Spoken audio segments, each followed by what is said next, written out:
السلام علیکم ګرانو کتونکو زیم واجد خان او تاسو ګورئ په دغه ټایم باندې پرایم ډیجیټل کہانی چې ګرانو کتونکو څنګه مونږ د بغون بخور تجاوزات خلاف څومره اپریشنونه شو هغه ټول مونږ تاسو سره شیر کړو.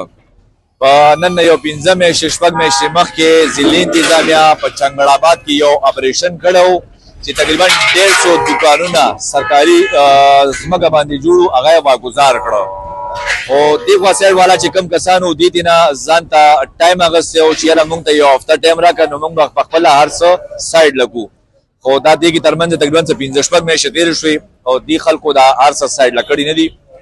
نن ای سی فقیر آباد راغله دي او د دې خلاف اپریشن سٹارټ دی.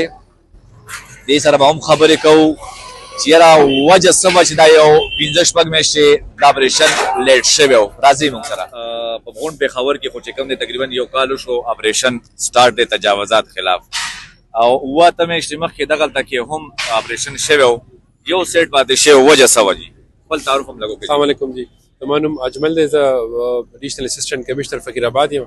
اوس په ریسنټلی پوسټینګ شوی دلته بدلته نه چې راغلی یو نو د ډیسټریکټ ایڈمنسټریشن دا هدایت دي چې خلکو ته فیسیلیټیشن ورکو او هغه په هر قسم کې وي.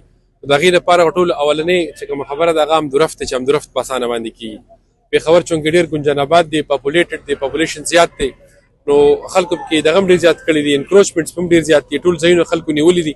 د هغې د وجې نه په همدرفت کې ډېر زیات مسله ده. نو اولنۍ پریورټي د ډسټرکټ ایډمنسټریشن د نورو څیزونو مختلف څیزونو سره دا ده چې خلکو ته د همدرفت اسان شي، خلکو ته د تګ راتګ اسان شي. نو په هغې کې ګورنمنټ مسلسل لګیا دی. پرون سنډے او په سنډے باندې زمونږ په سټي سایډ کې ټوټل اے سیز او د ډسټرکټ ایډمنسټریشن سره د نور الایډ ډپارټمنټس چې کوم دي هغې ټول ورځ پرون لګیا وو. سنډے هم د دې لپاره موږ وقف کړی وو چې داسې وشي. اول ته ګورنمنټ هم داسې پلانز دي که سنډے راځي که سیټرډے راځي که هر څنګه داسې ورځ نو چې هغه موږ یوټیلایز کړو او خلکو ته فیسیلیټیشن راولو. نو مختلف څیزونه کېږي، مختلف کارونه روان دي. نو په هغې کې به څه څیزونه داسې چې هغه مې بي پاتې شوي خو اوس انشاءالله داسې ده چې اوس پکې داسې څیزونه نه پاتې کېږي. دا سټیټ لینډ خلکو قبضه کړی او مختلف ښه مکمل د هغه ځای نه موږ روان یو د هغې چوک نه د دې ځای پورې راورسېدو. نو ښه پوره ایریا چې دغه موږ خلک دلته نه خلک هم ته اخوا کړو او مختلف ځایونه هغې جوړ کړي دلته نو هغه هم ډسمنټل کړل ټول. دې کې خو د وابډې والا کمبې هم لګېدلي دي او خلکو پکې پاخه کورونه او دوکانونه هم جوړ کړي دي. هغه خو خیر سایډ ترې داسې دی کمبو دپاره خو اوس د ګورنمنټ یو سکیم روان دی د کبوتر چوک باندې هم داسې ځایونه کېږي. نو هغې خپل چې کوم مین روډونو باندې لګېدلي وو هغې باندې هغې کار سټارټ کړی دی او هغې خپلې کمبې چې دي هغه شفټ کوي هلته نه.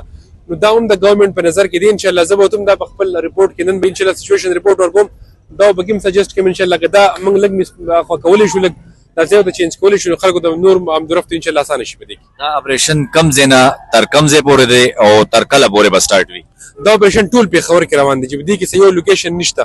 دا موږ داسې روان کړي پرون په چوټۍ په ورځ باندې په ټول سټي کې روانو پر روانه هفته باندې دا په شالم کې دی، بیا په حیات آباد کې دی، دا شان متنۍ کې دی، صدر کې دی، ټول ځایونه به کېږي انشاءالله یو ځای به هم نه پاتې کېږي. ګرانو کتونکو دا و اے سی فقیر آباد. تاسو دې خبرې اورېدې او ټول پېښور چې څومره که دکان والا دي که کورونو والا دي دې دي شي هوښیار او دې دي په خپله چې څومره تجاوزات دي کړي بهر راوځي، تلی جوړې کړي، پوړی جوړې کړي، دا دې په خپله دننه کې که نه نو دغسې به ماتېږي لکه چې څنګه دا دی تاسو فقیر آباد کې ګورئ. بس